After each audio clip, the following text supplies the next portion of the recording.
샬롬 7월 14일입니다. 네, 7월도 이제 반을 향해 가고 있습니다. 주님과 함께 이 무더운 여름도 잘 이겨나가기를 원하고요. 비도 오고 하지만은 오늘 하루도 좋은 일이 있기를, 그리고 삶의 힘든 이 상황도 감사함으로, 기쁨으로 행복하게 만들 수 있는 여러분 될 수 있길 원합니다. 염려는 하나님께 다 맡기고 우리 믿음으로 오늘 살아갑시다. 이것을 너희에게 이르는 것은 너희로 내 안에서 평안을 누리게 하려 함이라. 세상에서는 너희가 환난을 당하나 담대하라. 내가 세상을 이겼노라. 아멘. 우리가 환난 당할 수 있습니다. 그러나 우리 주님 안에서 평안을 누리고 담대하게 세상을 이겨나갈 수 있길 원합니다. 아자, 우리 주님과 함께 세상을 이겨나갑시다. 먼저 마음에 어떤 평안을 누리고 그 속에서 주님 붙잡고 주님 말씀 따라 이겨나가길 원합니다. 오늘 또 대제사장 우리 예수님에 대해서 살펴보도록 하겠습니다. 히브리서 9장 11절인데요. 그리스도께서는 장래 좋은 일의 대제사장으로 오사 손으로 짓지 아니한 것 곧 이 창조에 속하지 아니한 더 크고 온전한 장막으로 말미암아 염소와 송아지의 피로 하지 아니하고 오직 자기의 피로 영원한 속죄를 이루사 단번에 성소에 들어가셨느니라. 아멘.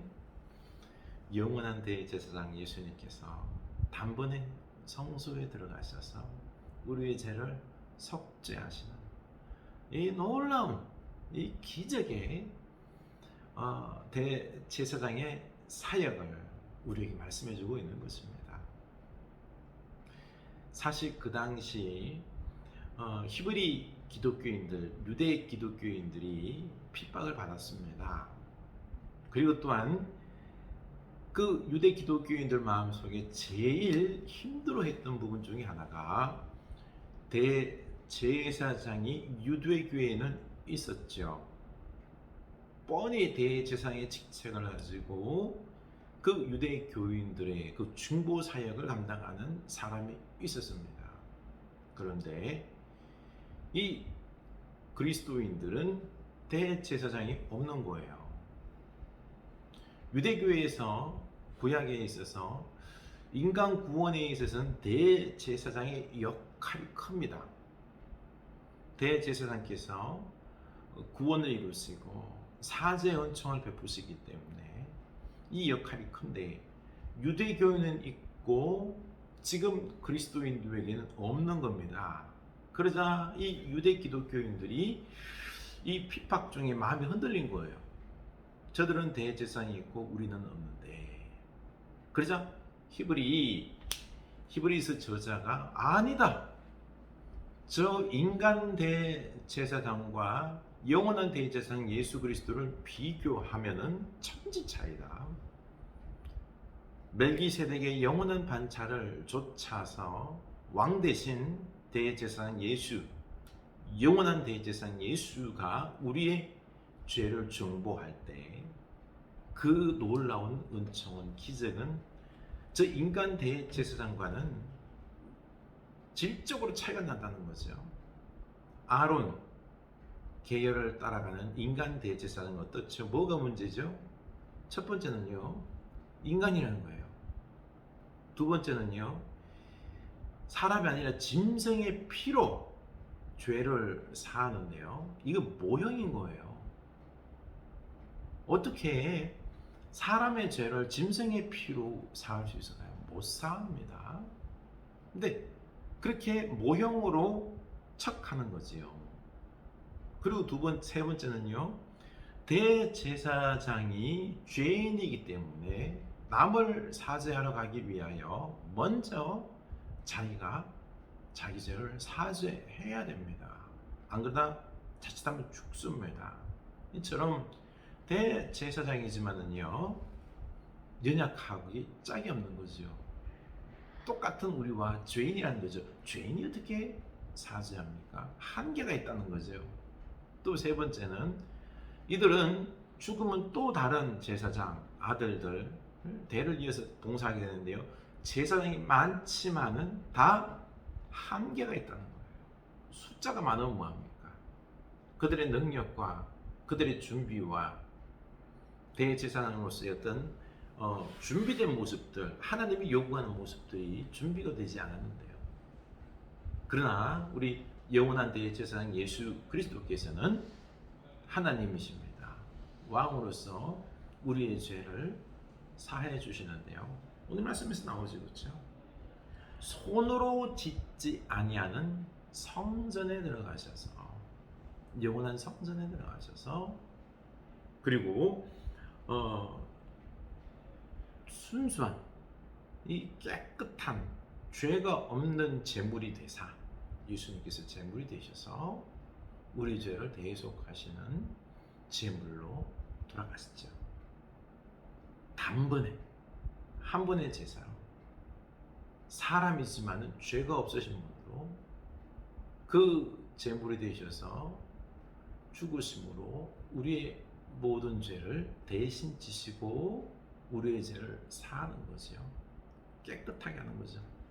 단번에 영원한 효력이 있는 제사를 이루셨습니다.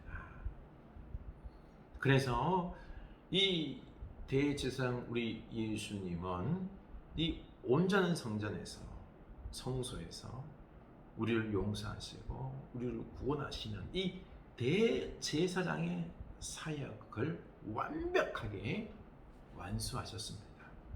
그래서 우리에게는 영원한 구원이 이루어진 거죠. 자기의 피로 영원한 속죄에 이루사 단번에 성소에 들어가셨느니라. 아멘.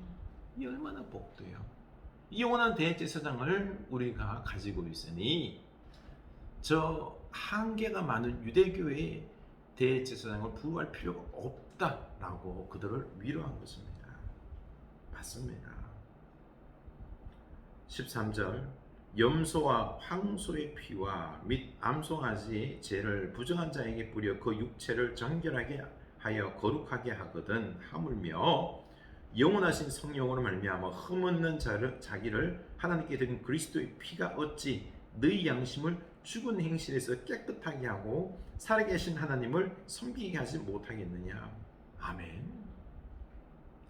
그 염소, 황소, 짐승의 피로는 그 사람들의 육체를 정결하게 했습니다. 이 피를 뿌려서 육체에 정결하게 했는데, 그러나 이건 한계가 있다는 거죠. 짐승의 피는 육체만 정결하게. 그러나 이 예수님의 피, 험없는 예수님의 피는, 그리스도의 피가 우리들의 양심까지 깨끗하게 죽은 행실 속에서 우리를 살리고요.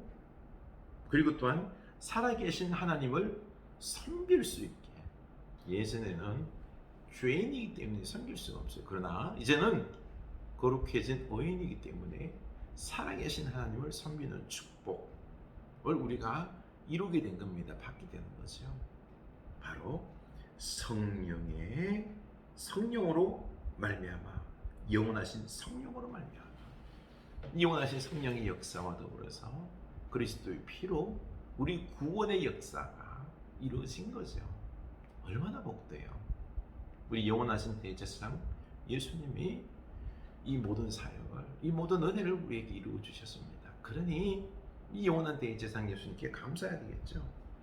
뿐만 아니라 15절 보면은 이로 말미암아 그는 새 언약의 중보자시니, 새 언약의 중보자, 대제사장이 되었다는 거죠. 이는 첫 언약 때에 범한 죄에서 속량하려고 죽어서 부르심을 입은 자로 하여금 영원한 기업의 약속을 얻게 하려 했습니다. 참 죄로 말미암아 우리가 죽을 수밖에 없는데 주님께서 대신 죽으사 우리에게 죄로부터 용서함 받고 영원한 기업을 얻게 되는 약속을 받은 거죠.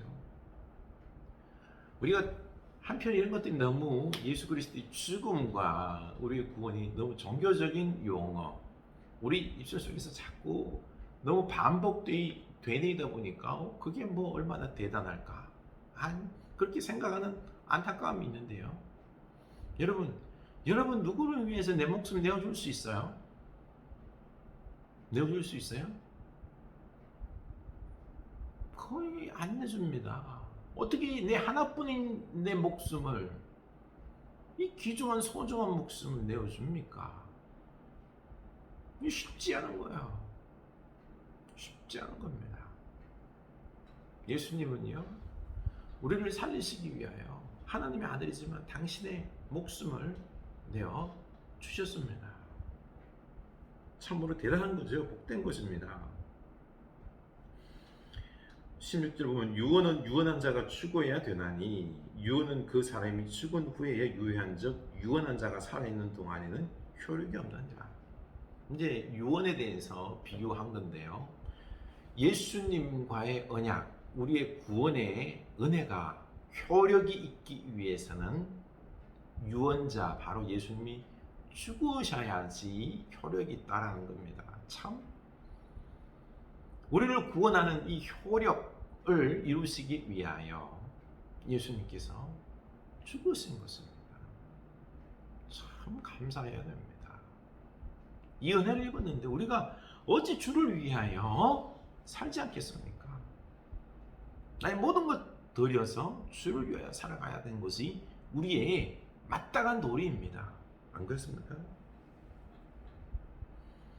그리고 18절 이러므로 첫 언약도 피 없이 세운 것이 아니니 모세가 율법대로 모든 계명을 온 백성에게 말한 후에 송아지와 염소의 피 및 물과 붉은 양털과 우설초를 취하여 그 두루마리와 온 백성에게 뿌리며 이르되 이는 하나님이 너희에게 명하신 언약의 피라 하고, 피를 뿌려야지 사함 받는 거죠. 예수님의 보혈의 피로 우리에게 뿌려짐으로 우리가 용서함 받는 거죠. 사함 받는 거죠. 깨끗해지는 겁니다. 우리의 양심까지 깨끗해 죽은 행실에서 우리가 살아나는 것입니다.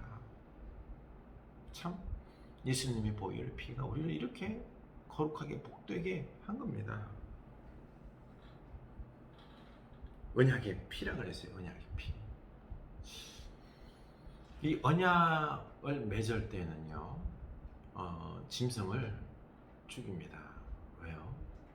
언약을 어기면은 이렇게 죽는다라는 겁니다. 하나님과 우리 사이에는 언약을 맺었어요.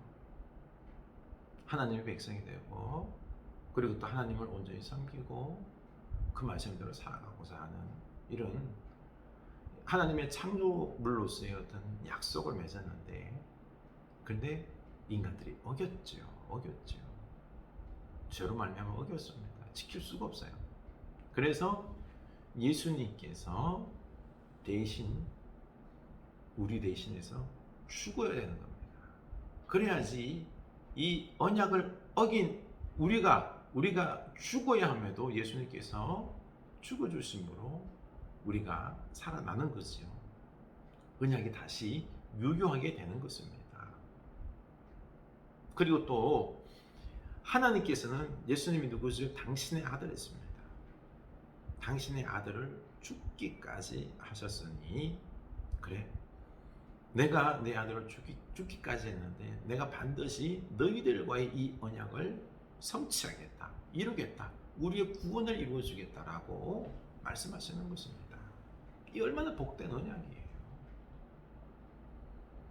27절 율법을 따라 그의 모든 물건이 피로써 정결하게 되나니 피 흘림이 없으는 즉 사함이 없느니라.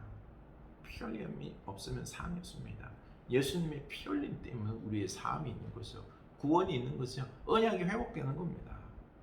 우리는 이 주님께 감사해야 됩니다.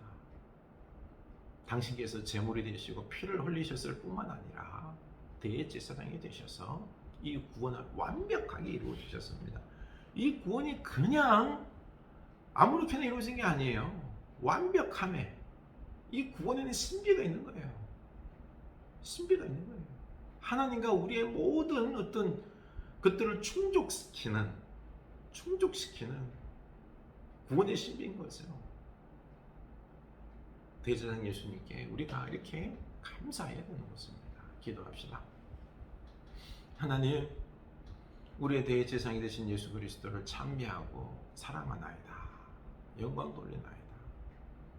우리 주님의 십자가 죽으심, 대속의 제물이 되시고 또 영원한 대제사장이 되셔서 우리 인생들을 구원하시고 중보하시고 축복하시고 지금도 함께 하시고 우리들의 인생을 책임지는 그 중보자 대제사장 예수 그리스도를 찬양합니다.